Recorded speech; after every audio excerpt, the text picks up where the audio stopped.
Ini kan yang sebenarnya menciptakan Pak Jokowi melakukan semacam rebellion terhadap situasi.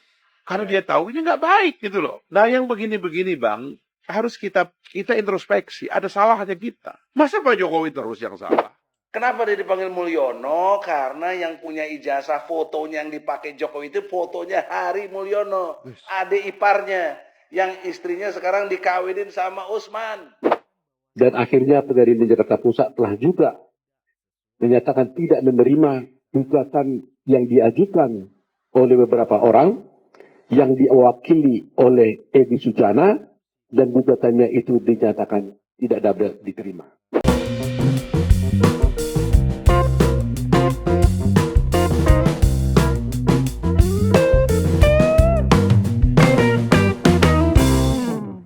Assalamualaikum warahmatullahi wabarakatuh. Shalom, Om Swastiastu, Namo Buddhaya, salam kebajikan.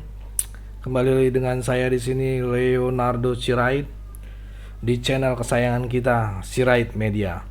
Oke, buat teman-teman yang baru tahu kenal channel ini, jangan lupa bantu klik tombol subscribe ya teman-teman. Dukung kita dengan klik bertombol bertulisan subscribe ya, biar kita semakin semangat lagi ya, dan makin menyuarakan lagi suara rakyat jelata.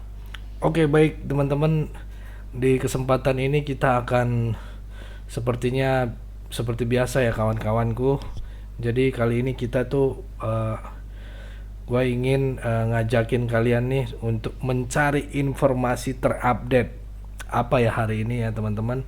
Ada satu fenomena menarik dan mungkin akan jadi tonggak politik Indonesia ya, dimana di 2024 terjadi sebuah pemilu, bukan cuman pemilunya gitu. Jadi pemilu itu satu fenomena tersendiri, tapi ada banyak cerita politik yang mengintari tentang pemilu 2024 ya. Yang paling bikin geger adalah Jokowi versus PDIP ya kan. Dengan keluarnya Jokowi tidak lagi di barisan banteng merah ya teman-teman. Ini kemudian Jokowi menjadi satu pusaran politik ya. Pusaran politik tersendiri gitu. Semua unsur-unsur politik, bukan cuman PDIP, semuanya gitu ya, hampir semuanya ya kalau bisa dibilang. Kemudian melihat dengan gamblang gitu ya, bagaimana Joko Widodo sebegitu hebatnya gitu ya langkah-langkah politiknya, dan tidak bisa dianggap enteng karena sepertinya permainan caturnya ini di dunia politik itu nggak main-main teman-teman ya, Pak Jokowi ini. Jadi karena selama ini hegemoni ya partai gitu ya, partai politik itu bahkan bisa menyetir pemerintahan gitu ya. Sudah akui, dan di sini ada kata Adi Praitno, mungkin satu-satunya presiden di akhir masa kepemimpinannya, minimalnya itu satu-satunya presiden yang berhasil keluar dari kungkungan partai politik gitu. Siapakah dia? Yaitu Pak Joko Widodo gitu ya teman-teman. Karena di Praitno menganggap beberapa presiden sebelumnya masih ada cawe-cawe gitu ya, cawe-cawe partai politik untuk menyetir ke pemerintahan. Nah ini sebenarnya bukti bahwa Pak Jokowi ini itu pengen mengatakan saya bukan boneka partai gitu ya, saya adalah presiden. Nah itu teman-teman ya, mari kita simak dulu video berikut ini. Kenapa akhirnya Pak Jokowi berbeda paham dengan PDIP misalnya? Saya bisa menganalisisnya bukan karena kecenderungan pribadi, tapi karena adalah akibat daripada kita nggak menata sistem dengan baik. Misalnya Pak Jokowi dipilih rakyat, tapi kita tahu bahwa ada intervensi besar selama beliau memimpin dari belakang. Dan itu tidak nyaman, Bang. Otomatis itu tidak nyaman. Iya. Dan itulah yang menciptakan mekanisme dalam diri Pak Jokowi untuk berpolitik yang tidak diketahui oleh partainya. Karena ada gangguan, Bang. Itu kalau kita ungkap secara lebih belak-belakan, nantilah kita tulis ini sebagai pelajaran politik. Maka kita mesti belajar bahwa presiden itu kalau sudah terpilih jangan diintervensi. Jangan diganggu dari belakang. Jangan punya agenda lain di belakang layar. Jangan istilahnya tuh sendiri-sendiri. Ini presidensialisme. Tidak ada kekuatan lain. Cuman satu yang dipilih rakyat itu cuman 2 orang. Bahkan kalau dalam sistem Amerika itu wakilnya itu running mate. Yang dipilih itu presidennya doang. Karena ini nanti cuman untuk ngebantuin, kan kira-kira gitu, Pak. Itu nggak boleh kita tawar-menawar, bikin dapur sendiri, bikin operasi sendiri, megang institusi dalam negara, dimainkan sendiri dari belakang. Tidak boleh, Bang. Ini kan yang sebenarnya menciptakan Pak Jokowi melakukan semacam rebellion terhadap situasi. Karena dia tahu ini nggak baik gitu loh. Nah yang begini-begini, Bang, harus kita introspeksi. Ada salahnya kita. Masa Pak Jokowi terus yang salah? Nah, itu tadi videonya teman-teman ya.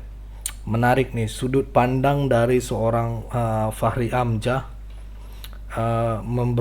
memberontaknya seorang Joko Widodo keluar dari kebiasaannya gitu ya. Karena biasanya presiden selalu berkompromi gitu ya dengan partai. Itu menurut Adi Priyotno ini ya. Dan kemudian dikuatkan lagi oleh Fahri Hamzah gitu, karena beberapa tahun sebelumnya menurut Fahri Hamzah Joko Widodo ini masih diintervensi gitu oleh partai gitu ya. Kita masih ingat satu video di mana di sebuah acara PDIP gitu ya, Ibu Megawati pidato, kalimatnya kurang lebih begini tuh, Jokowi itu kalau nggak ada PDIP nggak jadi apa-apa.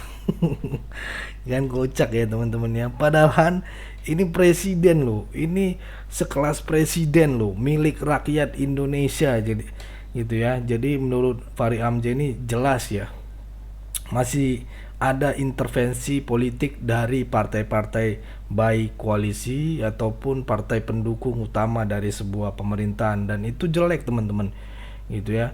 Karena menurut Fahri ketika presiden sudah dipilih oleh rakyat, maka fokusnya ketika terpilih dan duduk di kursi presiden, dia fokus untuk ngurusin rakyat gitu, nggak harus ngurusin pemilik partai atau ketumnya partai gitu ya, ataupun masih terkontaminasi dengan partai gitu ya. Ya seharusnya udah milik seluruh warga negara rakyat Indonesia gitu ya teman-teman, nggak untuk ngasih makan partai-partai, nggak untuk bikin keputusan-keputusan demi pertimbangannya gitu ya, kepentingan partai. Udah seharusnya dilepas, udah nggak bisa begitu lagi teman-teman. Jadi ketika situasinya masih seperti itu, seorang Jokowi mungkin ya itulah gitu ya teman-teman ya. Ini nggak benar nih kayak begini gitu.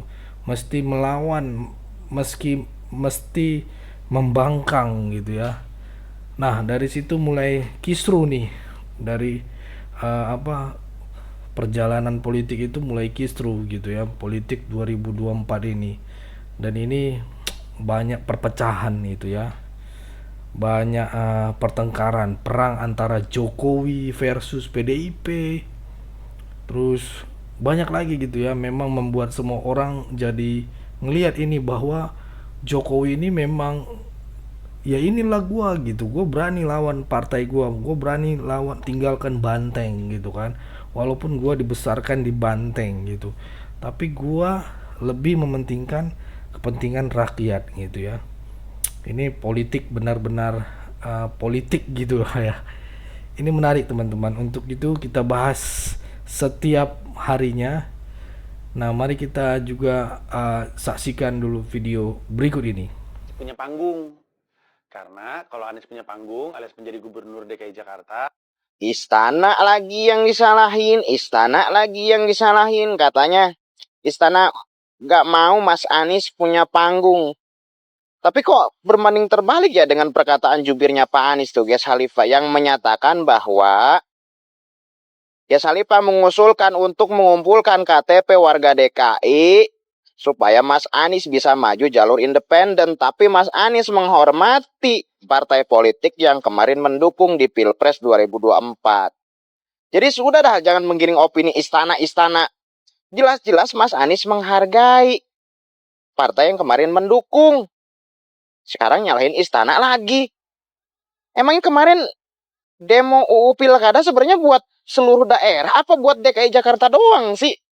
Kok yang diomongin cuma DKI Jakarta doang sih?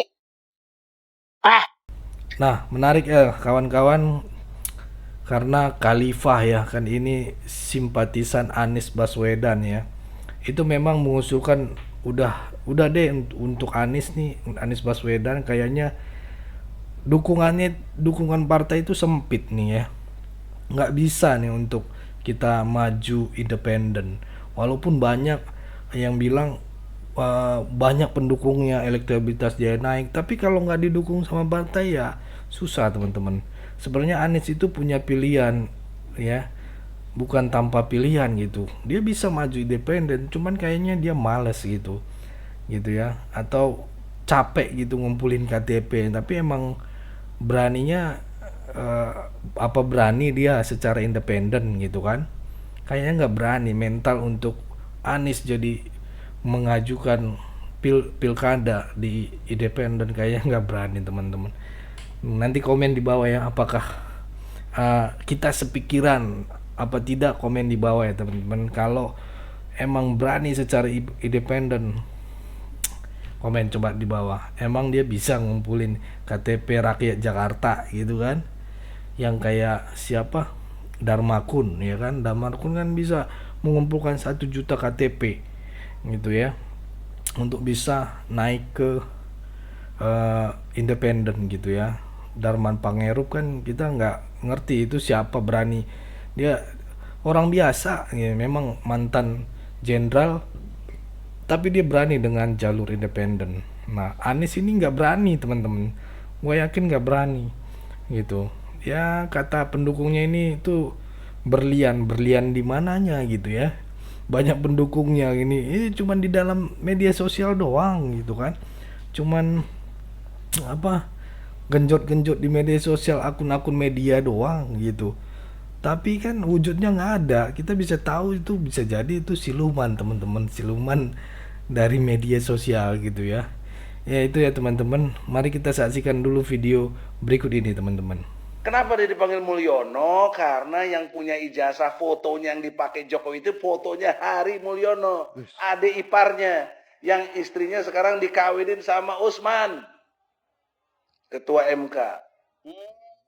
Itu asal Mulyono itu dari situ, saya yang bongkar itu.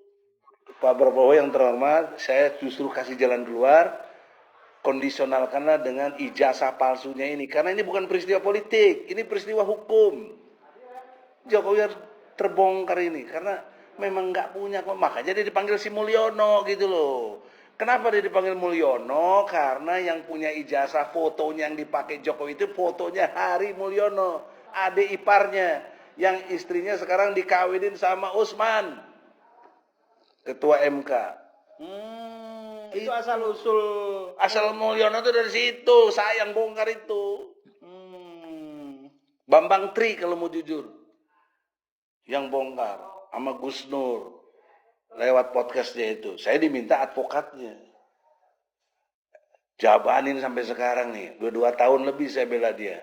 Kasihan Gus Nur dan Bambang Tri itu ditahan gara-gara ijazah palsunya Jokowi yang dia nggak jujur berani tampilkan dirinya. Foto dia diganti dengan foto Hari Mulyono. Makanya dipanggil si Mulyono dia. Presidennya yang berarti sebenarnya Presiden Mulyono mestinya, bukan Jokowi. Bukan nama aslinya dia Mulyono terus berganti jadi Jokowi. Oh, enggak. Bukan, Bo. Kalau nama aslinya ada lagi pendapat, ada Herbertus lah, ada gitu kan gitu. Nah, sebelum dibaptis lah, sebelum apa gitu.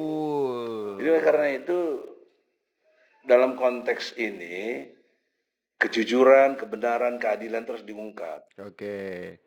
Kejujuran, kebenaran itu harus diungkap. Tapi saran saya kalau misalkan tadi kan Pak Egy Sujana ini mengatakan ini sudah wilayah hukum gitu ya. Karena kesadaran ini seharusnya Pak Egy Sujana tuh nggak bikin podcast atau bikin rekaman begini. Jalur hukum tuh bukan lewat jalur rekaman kali ya. Lewat persidangan dong. Dan kalau tidak salah, kalau nggak salah, ini juga sudah diajukan ke persidangan gitu. Ini semuanya ini tim yang ditunjuk oleh Bapak Jokowi dan juga Ibu Riana mewakili beliau-beliau itu dalam suatu 3 perkara yang ada, 1 di PT UN, 2 di Pengadilan Negeri Jakarta Pusat. Pertama yang ingin saya beritahukan bahwa gugatan yang di PT UN itu adalah menyangkut perkara di mana ada tuduhan tentang dinasti politik. Putusan ini sudah dibuatkan oleh PT UN beberapa waktu yang lalu, dan gugatan tersebut dinyatakan tidak diterima. Jadi itu satu membuktikan bahwa sebenarnya persoalan dinasti politik itu sebenarnya tidak pernah terbukti di PT UN.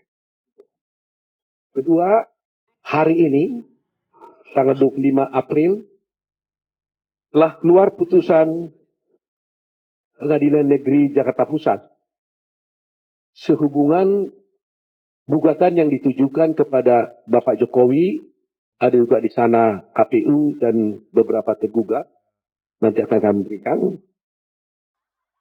Gugatan tersebut juga oleh Pengadilan Negeri Jakarta Pusat hari ini dinyatakan telah tidak diterima. Ya, eksepsi kami dikabulkan, lakukan eksepsi absolut, dan gugatan tersebut tidak diterima. Gugatan ini adalah gugatan yang diajukan melalui kuasa hukumnya, yaitu Egy Sujana dan kawan-kawan. Dan gugatan itu tidak diterima oleh Pengadilan Jakarta Pusat. Gugatan ini adalah mengenai tuduhan yang dituduhkan kepada Bapak Jokowi tentang ijazah palsu. Mengenai ijazah palsu, sudah kita ketahui bersama, sudah panjang sekali urusannya. Bahkan ada orang-orang yang menuduh dia menggunakan ijazah palsu. Hal itu adalah tidak benar.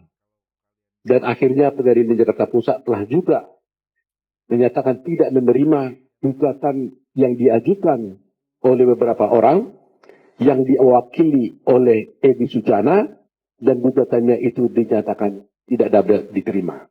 Oke, segitu dulu teman-teman tentang video ini. Bagi teman-teman yang menonton, boleh komentar di bawah bagaimana menurut kalian tentang Abah ini ya. Kolom komentar saya buka selebar-lebarnya. Ayo jangan lupa tinggalkan jejak di kolom komentar, karena di kolom komentar itulah membuat kita ide-ide baru lagi. Salah satunya teman-teman, pasti di kolom komentar yang teman-teman komentar di channel Sirait Media, pasti saya akan baca dan saya akan like gitu ya teman-teman. Itu aja dari saya teman-teman, video kali ini. Pesan saya pokoknya tetap jaga persatuan Indonesia, jangan mau dipecah belah, jangan mau diadu domba, karena NKRI harga mati. Itu dari saya Leonardo Sirait, mohon undur diri, bye bye.